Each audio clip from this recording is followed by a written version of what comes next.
Bonsoir à tous, bonsoir au public de la Cité Libre. Ce soir, je vous propose de nous retrouver autour d'une conférence qui remonte aux origines de la culture occidentale, et même plus précisément aux origines de la Grèce ancienne.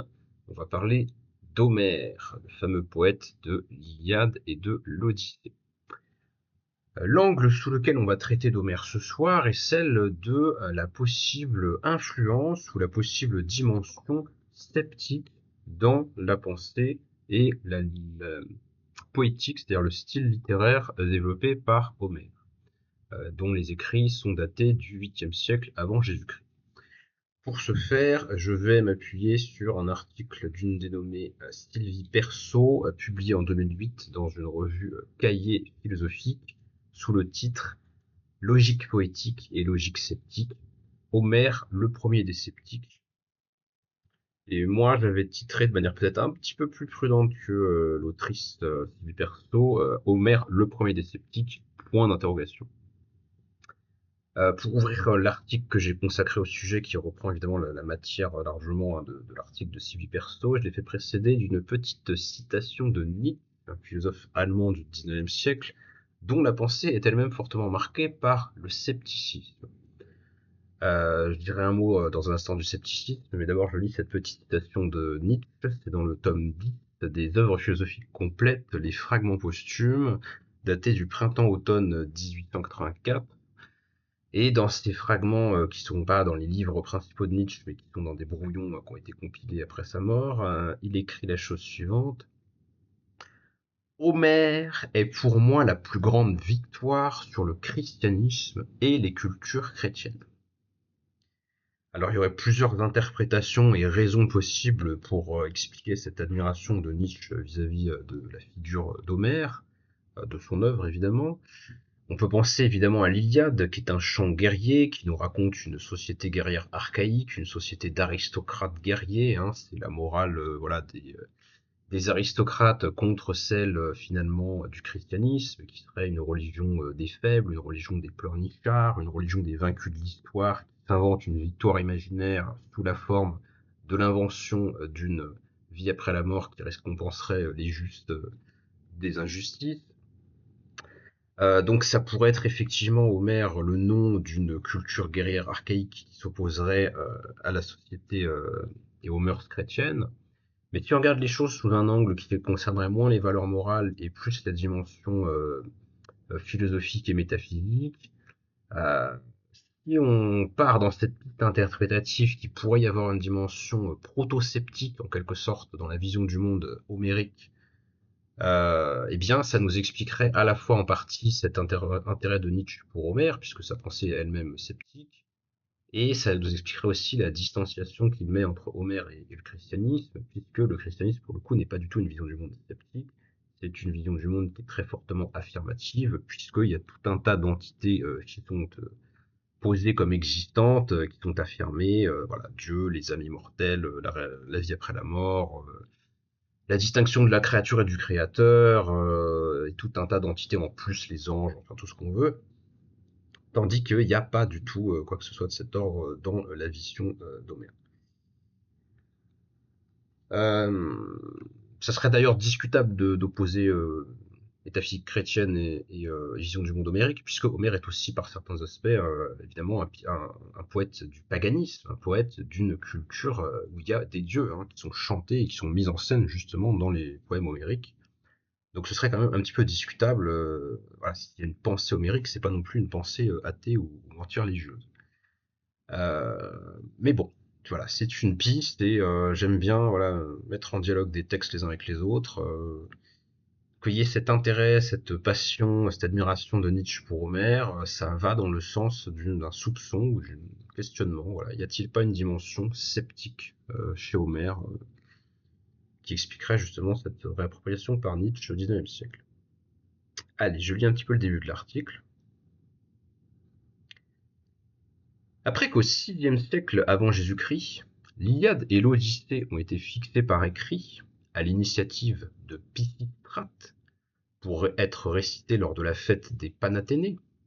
Rappelons que Pisistrate, c'était un tyran athénien, sauf erreur de ma part, et que les Panathénées, c'était une fête annuelle athénienne en l'honneur d'Athéna, sauf erreur de ma part, avec les défilés de jeunes filles et autres événements dans la ville. Homère, entre guillemets, puisque Homère, voilà, c'est un personnage dont on ne sait rien, qui est plus un nom et dont l'existence même en tant qu'individu historique a été contestée à certaines époques de la recherche historique. Homère, donc entre guillemets, perçu comme l'éducateur de la Grèce, selon une formule qu'emploie Platon dans l'un de ses dialogues, a incarné la figure exemplaire du Protoseurétès, inventeur et initiateur de tous les grands courants de pensée qui se sont développés en Grèce après lui.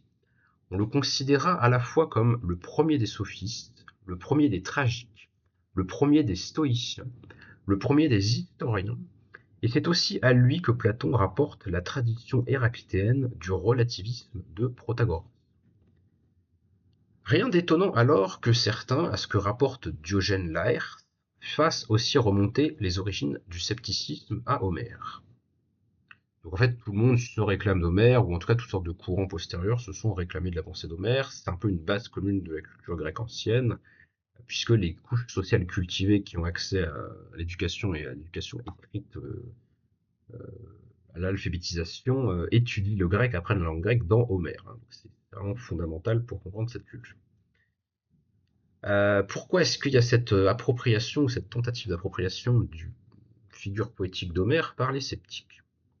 Alors, selon Diogène Laërce, qui est un compilateur très postérieur, mais qui nous rapporte toutes sortes d'anecdotes plus ou moins semi-légendaires sur les philosophes anciens, qui est un doxographe, comme on dit, un collecteur des opinions des anciens. Selon Diogène Laërce, les sceptiques, selon certains, auraient commencé avec Homère. Parce que plus que personne, sur les mêmes sujets, il se prononce tantôt ainsi, tantôt autrement, et ne dogmatise en rien de façon déterminée dans sa manière de se prononcer.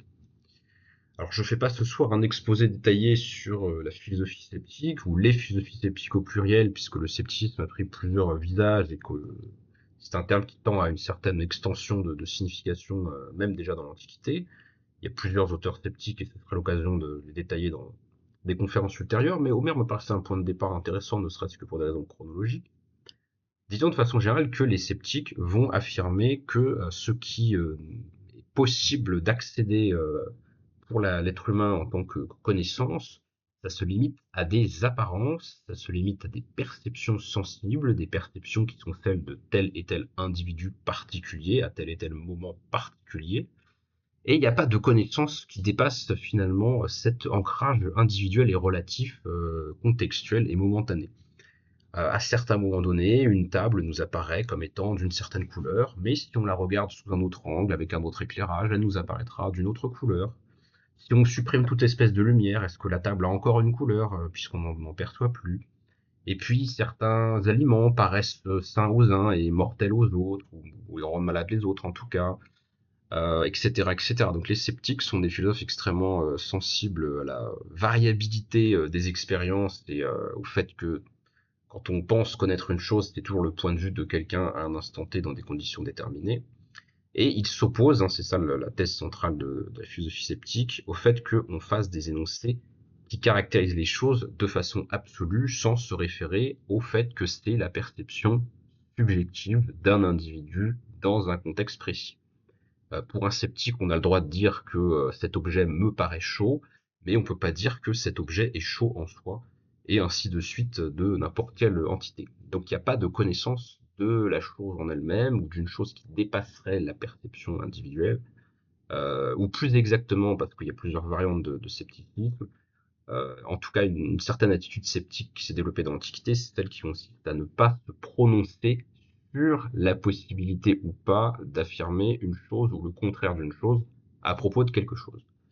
Le pur sceptique, ce n'est pas celui qui dit la connaissance de la chose en soi est impossible, c'est celui qui dit je ne sais pas ou je ne me prononce pas sur le fait qu'on puisse savoir ou ne pas savoir ce qu'est la réalité de la chose, au-delà de l'apparence qu'elle a pour le sujet de la perception dans des conditions spécifiques. C'est ça qu'ils appellent ne pas dogmatiser, et tous les philosophes autres que sceptiques sont accusés par les sceptiques d'être dogmatique, c'est-à-dire d'affirmer savoir ce que sont les choses, ce que sont le monde, le genre de réalité fondamentale qu'il constitue, le genre de choses qui sont les substances de la réalité plutôt que les simples apparences relatives aux individus.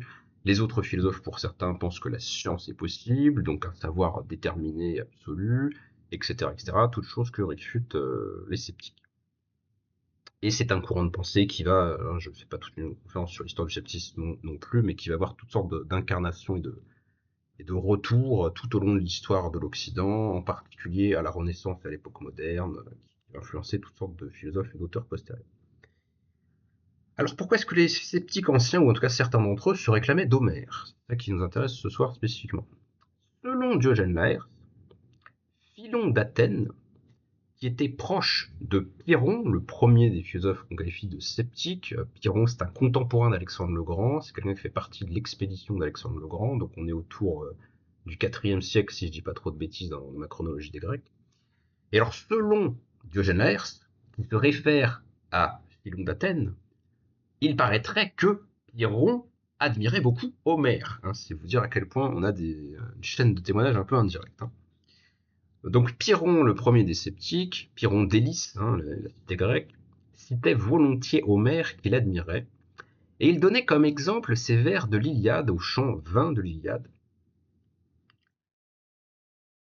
Je cite: Ployable est la langue des mortels, beaucoup de paroles l'ont pour demeure, riche pâturage de mots dans un sens et dans l'autre, tel le mot que tu as dit, tel celui que tu entends en retour.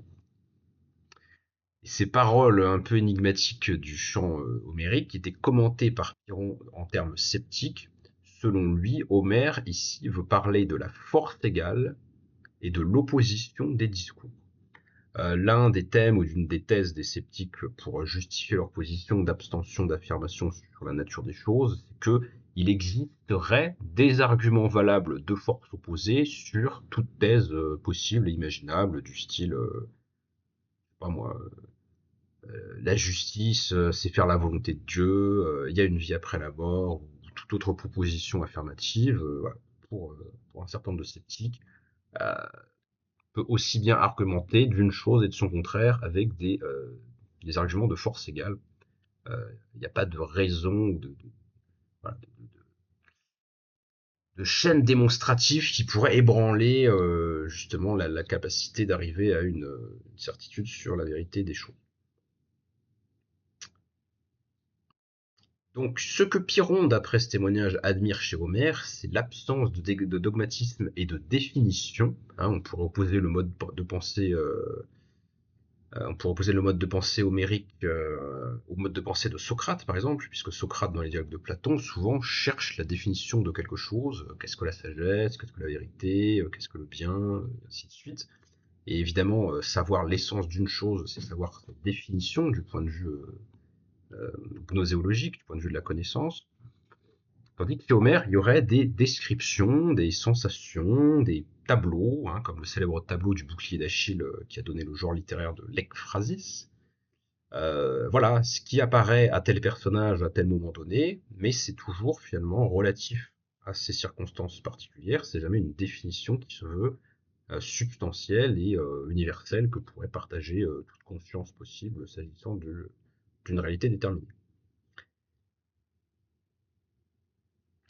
Alors qu'est-ce qui, dans les textes d'Homère, dans le style d'Homère, peut-être dans la pensée d'Homère, si tant est qu'on puisse trouver quelque chose qui s'apparente à une réflexion, sinon philosophique, en tout cas qui s'apparenterait aux des thèmes que travaillent ensuite les philosophes, qu'est-ce qui, dans Homère, pourrait se prêter à cette interprétation, cette revendication, presque cette récupération que faisaient certains sceptiques de l'œuvre d'Homère pour justifier le bien fondé de leur position philosophique. On comprend tout l'intérêt pour une école philosophique quelconque de dire Homère pensait déjà comme nous, puisque c'est un élément connu de tout grec cultivé, même des Romains. Voilà, c'est partie des grands textes littéraires connus des élites de ces époques. Dans l'épopée homérique, les choses sont présentées d'une façon qui met en évidence cette relativité. Par exemple, lorsqu'il expose l'ekphrasis, donc la description littéraire, la peinture littéraire, selon une tradition qui fait de ça, de ce genre de texte, l'équivalent en littérature d'un tableau de peinture.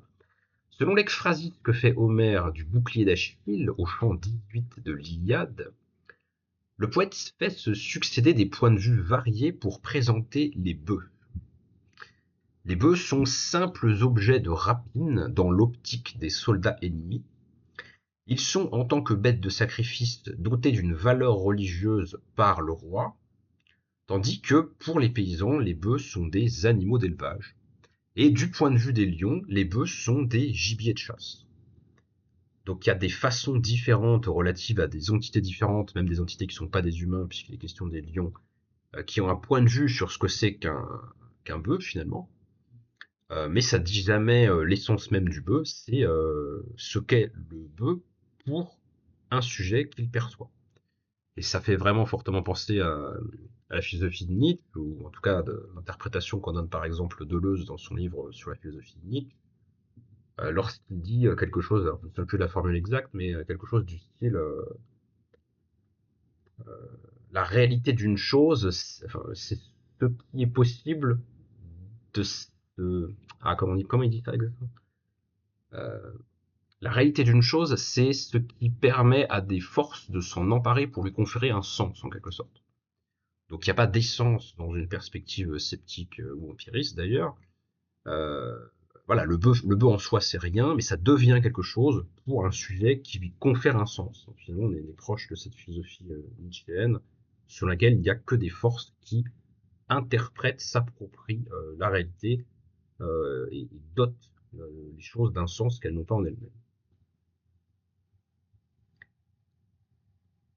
De la même façon, comme si Homère anticipait la définition que Sextus Empiricus, donc un philosophe sceptique postérieur à Pyrrhon d'Hélice, comme s'il anticipait la définition que donnera Sextus de la relativité des représentations, le poète montre qu'un individu n'est pas réductible à un type générique et ne veut pas être figé dans une identité qui constituerait son essence, mais qu'il, l'individu, offre des visages différents, voire contradictoires au gré des circonstances.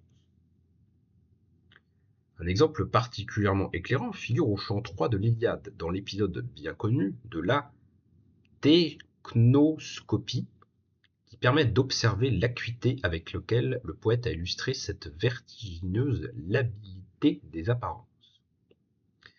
Le roi troyen Priam interroge Hélène sur les héros achéens qu'il distingue au loin, du haut du rempart troyen. Il lui demande de venir les observer afin de les lui nommer. Or, chacun des guerriers évoqués apparaît sous un jour différent, selon qu'il est présenté à travers le regard étranger de Priam ou le souvenir d'Hélène. Donc c'est un épisode, semble-t-il, où les personnages sont introduits, mais Priam qui les connaît pas les voit différemment de Hélène qui s'en souvient. Donc chacun a son point de vue finalement sur qui sont ces personnages qui se présentent. Priam qui les découvre s'arrête sur leur apparence physique.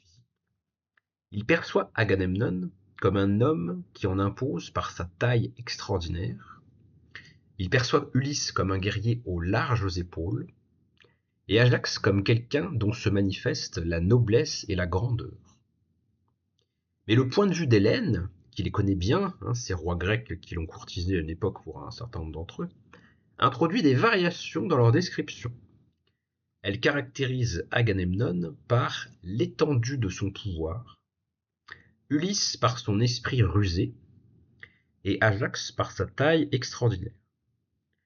C'est pas totalement contradictoire comme point de vue non plus, mais effectivement, ils ne sont pas décrits de façon totalement équivalente selon le point de vue de la personne qui les perçoit, ce qui est une manière finalement de souligner la relativité des choses. Les choses sont des choses pour les gens qui les constituent comme telles dans leur perception finalement. Après la mort de son compagnon, donc j'imagine que c'est Patrocle, c'est ça, puis sa propre victoire sur son ennemi Hector, Achille a décidé de procéder à des jeux funèbres en l'honneur de Patrocle, qui pourraient préfigurer, comme l'ont remarqué les commentateurs, les futures épreuves des Jeux Olympiques. La course de chars où s'affrontent 5 des plus prestigieux héros, entre parenthèses Eumèle, Diomède, Ménélas, le roi de Sparte, Antiloque et Mérion, en constitue la première épreuve. Au cours de cet épisode, le titre de meilleur, en grec Aristos, se trouve attribué non seulement à 2 héros différents, mais de façon plus surprenante encore à 2 hommes classés chacun le dernier à un moment donné. Diomède, classé dernier par tirage au sort, et Eumèle, proclamé par Achille le meilleur, au moment même où il arrive le dernier de la course. Dans un oxymore qui souligne le paradoxe de sa situation, Eumèle est qualifié de la façon suivante par Achille, on nous dit que c'est le dernier homme le meilleur. Donc le dernier, c'est qu'il est arrivé en dernier à la course, pourtant c'est le meilleur de tous les concurrents selon Achille, ce qui veut dire qu'il le juge selon un autre critère ou selon un autre point de vue que le point de vue, semble-t-il, de qui a gagné la course. L'examen détaillé du déroulement de la compétition révèle l'acuité avec laquelle le poète saisit la succession des bouleversements qui viennent perturber les classements, et au final, l'absurdité d'un classement définitif, toujours susceptible d'être remis en cause. Alors ces philosophies de tradition sceptique ou empiriste, ce sont aussi des philosophies qui valorisent évidemment très logiquement le mouvement, la discontinuité, l'évolution sur la fixité qui serait celle d'une essence des choses ou d'une définition qui correspondrait à cette essence. On ne peut pas dire d'un tel qu'il est le meilleur sous tout rapport et perpétuellement, il n'est le meilleur que relativement à un contexte qui est variable et passager. Il n'y a pas d'éternité dans une approche de type empiriste. Le monde que met en scène l'épopée homérique est présenté comme un monde de phénomènes toujours en mouvement. C'est ça le réel finalement, ça n'est qu'un monde de phénomènes toujours en mouvement, phénomènes ce qui apparaît pour quelqu'un des apparences. Impossible de ramener à des taxonomies.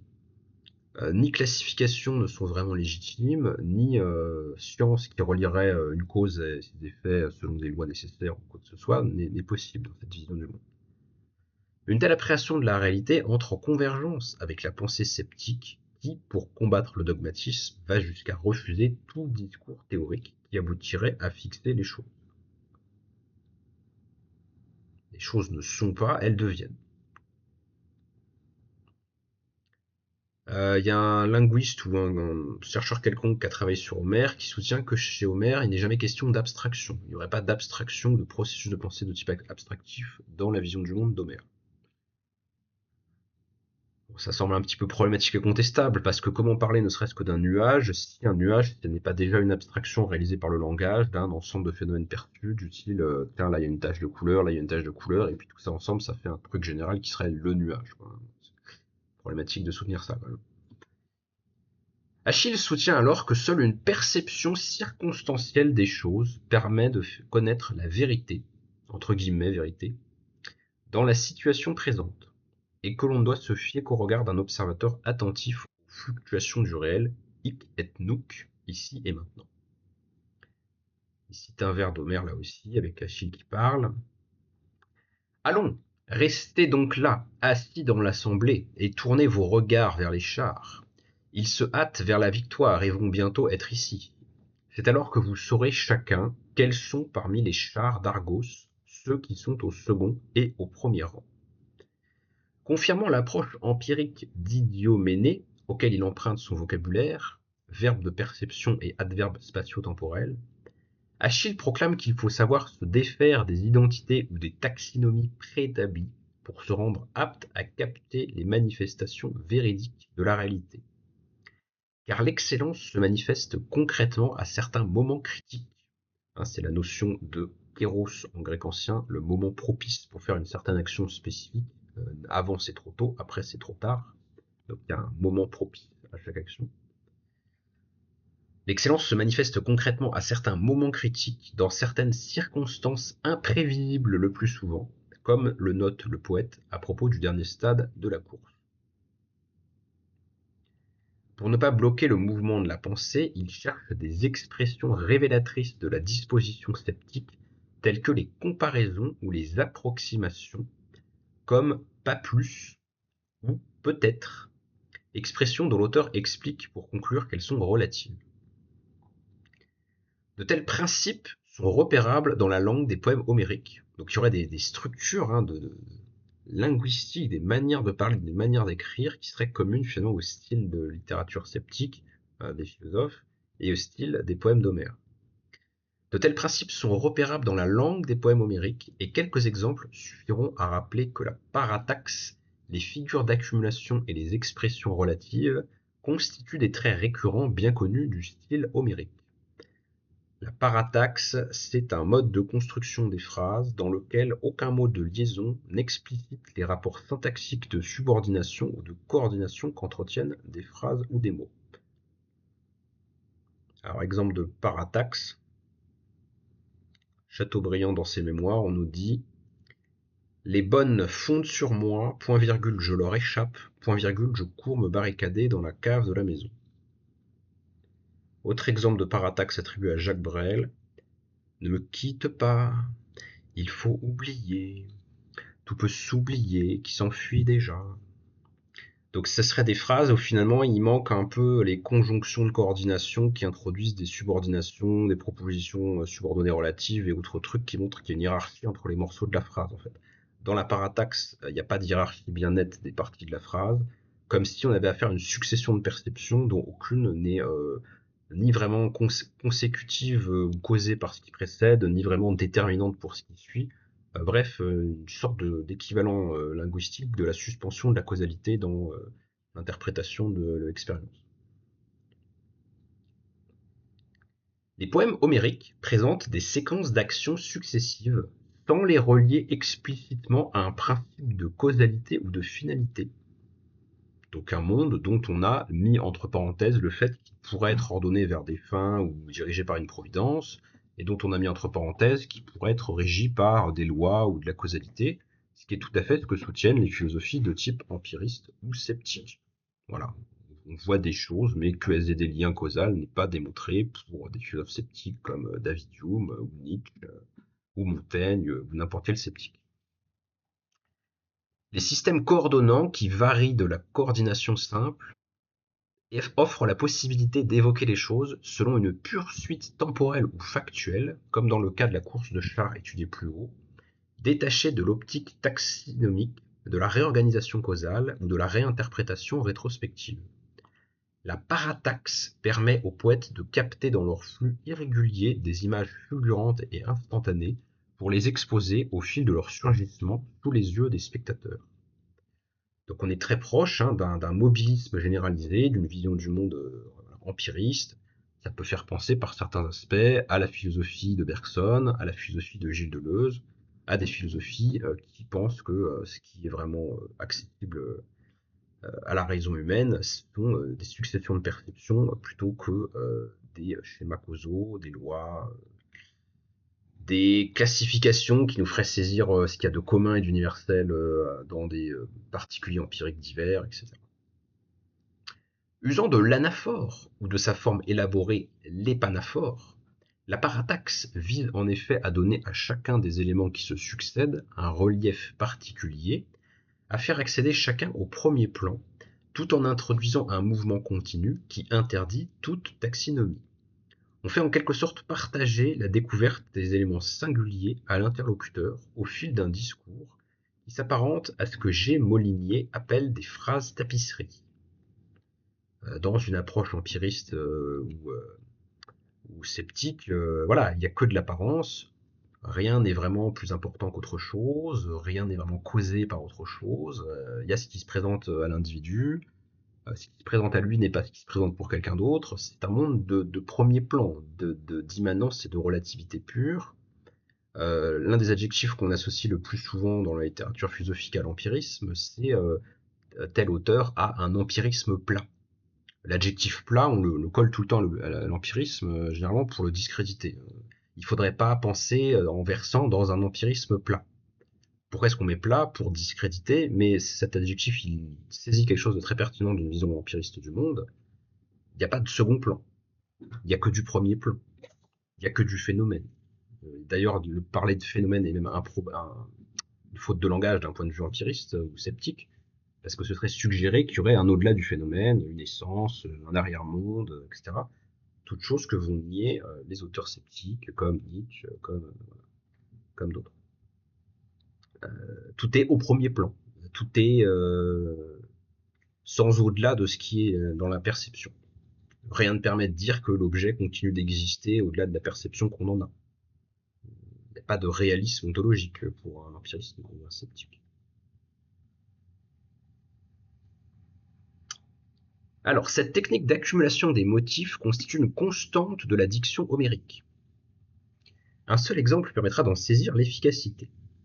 Dans un discours qu'il adresse à Héra, Zeus, son époux, tente de lui montrer la force du désir qui l'envahit au moment où il parle, chant 14 de l'Iliade. Aussi construit-il son discours sur le mode de la priamelle, énumérant successivement toutes les situations qui ne sont pas la sienne au moment où il parle, avant de refermer sa déclaration sur un climax circonstanciel qui exprime le caractère exceptionnel du désir qu'il éprouve pour Héra hic et nunc. Donc à chaque fois, c'est une insistance sur le particulier. Ce qui existe vraiment, c'est ceci, cela, et pas des généralités, des essences, des liaisons causales, du général. Alors, citation du chant 14 de l'Iliade. Zeus s'adresse à Héra.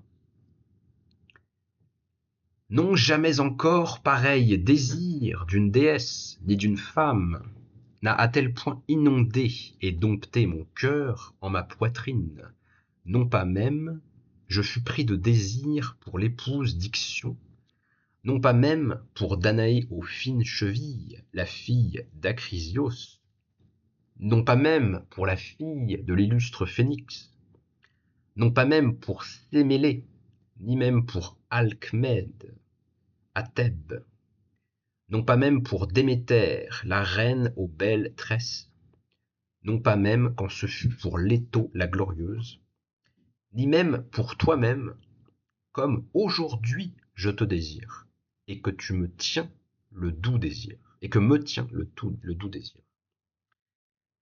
Donc on a une succession d'épisodes, voilà, dont la particularité est affirmée à chaque fois, sans qu'on puisse introduire quelque chose comme un principe qui les classifierait de façon permanente, ou qui leur donnerait un ordre ou un sens, ou une hiérarchie des désirs de ceux qui seraient nobles vers ceux qui ne le seraient pas. Enfin voilà, c'est une succession de photographies instantanées, parce que le réel, ça n'est que ça, du point de vue empiriste ou sceptique.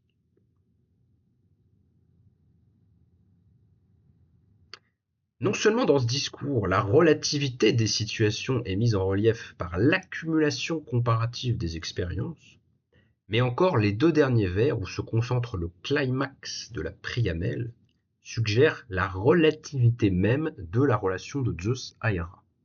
Aujourd'hui, là maintenant, tout de suite, il a très envie de sa femme. Des fois, il en avait envie, mais pas comme maintenant, et puis des fois, pas du tout. Voilà. À chaque fois, c'est une succession de faits bruts, individuels, voilà, sans hiérarchie, sans finalité, sans sens particulier, sans qu'on puisse même chercher de cause à pourquoi c'est comme ça maintenant plutôt qu'une autre fois, etc. Comparons le style homérique et le style biblique, Auerbach, qui est un historien, je crois, de la culture de l'art, aboutit à de semblables conclusions lorsqu'il constate la différence fondamentale qui caractérise leur mode d'exposition des choses. Donc il y aurait presque une philosophie ou une métaphysique implicite au style littéraire. Ça nous amène assez loin quand même. D'une part, des phénomènes extériorisés, également éclairés dans un perpétuel premier plan. Ça, c'est le style homérique. D'autre part, style biblique, la seule face des phénomènes qui se trouvent extériorisés est celle qui importe au but de l'action. Le reste demeure dans l'ombre. Le tout laisse deviner un arrière-plan. C'est un petit peu subjectif et on reste un peu sur notre fin dans cette comparaison de ce qui serait peut-être une métaphysique implicite du style littéraire comparé de Homère d'un côté et de la Bible de l'autre. Mais semble-t-il qu'il y a une différence qui irait dans le sens du fait que voilà, la pensée implicite d'Homère serait plutôt du genre sceptique, tandis que la pensée de la Bible serait plutôt de l'ordre d'une affirmation qu'il y a des fins, qu'il y a un ordre, il y a une hiérarchie des choses, qu'on ne peut pas en rester à un pur empirisme et à une succession de taches de couleurs déliées les unes des autres, en fait. Voilà, donc c'était la perspective de l'article de Sylvie Perso. Alors évidemment, ça conclut pas forcément la discussion sur le sujet. De toute façon, il faut se rappeler que Homère n'est pas un philosophe mais un poète. On a d'abord et essentiellement affaire à une tentative de légitimation des sceptiques par l'autorité d'Homère, ou en tout cas de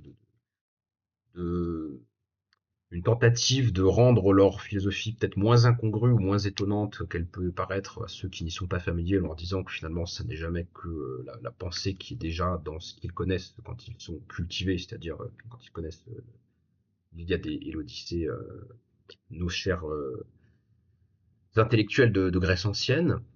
Il ne faut pas prendre voilà Homère pour un philosophe qui aurait théorisé tout ça, mais voilà, il est possible que le style de pensée d'Homère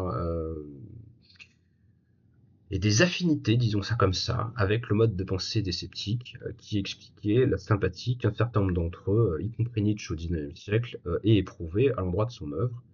Je trouvais que c'était intéressant de commencer par ce point de vue, voilà, très littéraire, très non théorique, très non philosophique, pour introduire à la question des philosophies sceptiques. Ce sera sûrement la première vidéo d'une série parce que le thème me paraît intéressant et complexe. J'espère que ça vous a intéressé. N'hésitez pas à me poser des questions. Et puis on se retrouve bientôt sur la chaîne de la Cité Libre. Je vous remercie.